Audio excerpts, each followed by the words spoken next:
হতে পারে। ভাই 3 সিঁড়ি, এটা 5 সিঁড়ি করেছে। আসসালামু আলাইকুম রহমতুল্লাহ। রাজশাহী কেন্দ্র ঈদগাহ মাঠ।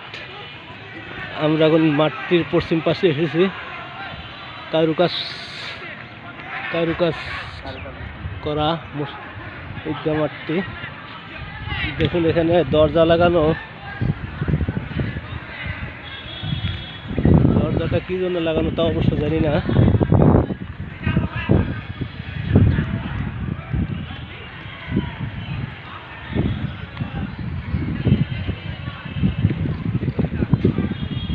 এখানে ওই পাশে একটা দরজা লাগানো, সম্ভবত এটা দিয়ে সিঁড়ির সাহায্যে ওই উপরে ওঠা যায় সম্ভবত। দেখি সামনে একটা চাচা সাইকেল ঠিক করতেছে, দেখি ওনাকে জিজ্ঞেস করে কিছু জানা যায় নাকি।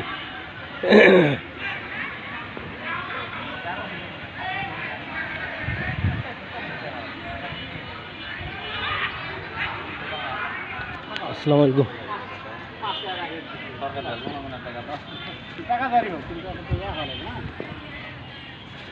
আসসালামু আলাইকুম। চাচা দুটো দরজা লাগানো কেন? দুটো দরজা লাগানো কেন?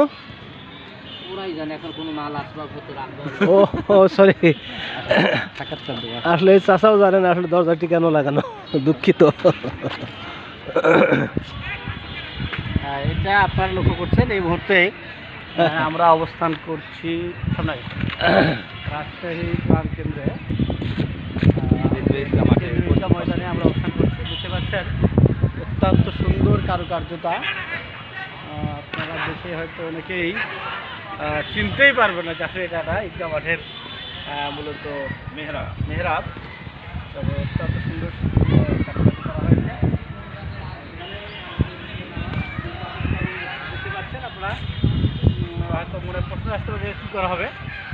এখানে মূলত ঈদগাহ মাঠের সরঞ্জামাদি সহ প্রয়োজনীয় জিনিসপত্র রাখার জন্য মূলত দুই পাশে আপনারা দেখতে পাচ্ছেন। আপনার দেখাই, আপনাদের এখানে সুন্দর রুম করা আছে, এখানে দরজা সহ এখানে ঈদগাহর প্রয়োজনীয় সরঞ্জামাদি রাখা হয়। দুই পাশে দুটো রুম রয়েছে। আপনি লক্ষ্য করছেন এখানে বিশাল বড় একটা, যদিও একটা ঘরের মতো দেখা যাচ্ছে, মূলত আসলে এটাই কিন্তু মেহরাব। এখানে নামাজ পড়ানো হয়। আধুনিক একটি ঈদগাহ মাঠ, যেটি সচরাচর চোখে পড়ে না আমাদের।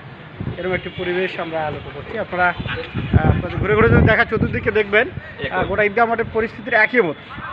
আপনি হঠাৎ করে নতুন কোনো লোকজন ঢুকলে প্রবেশ করলে বুঝবেনই না কোন দিকে মেহরাব বা কোন দিকে পশ্চিম পূর্ব দেখা মুশকিল। এরকম একটা বিষয় আপনাদের দেখানো হলো। তো এই পর্যন্ত আপনারা আমাদের সঙ্গে আছেন, এদের আপনাদের অসংখ্য মোবারকবাদ। আসসালামু আলাইকুম রহমতুল্লাহ। ওয়ালাইকুম আসসালাম।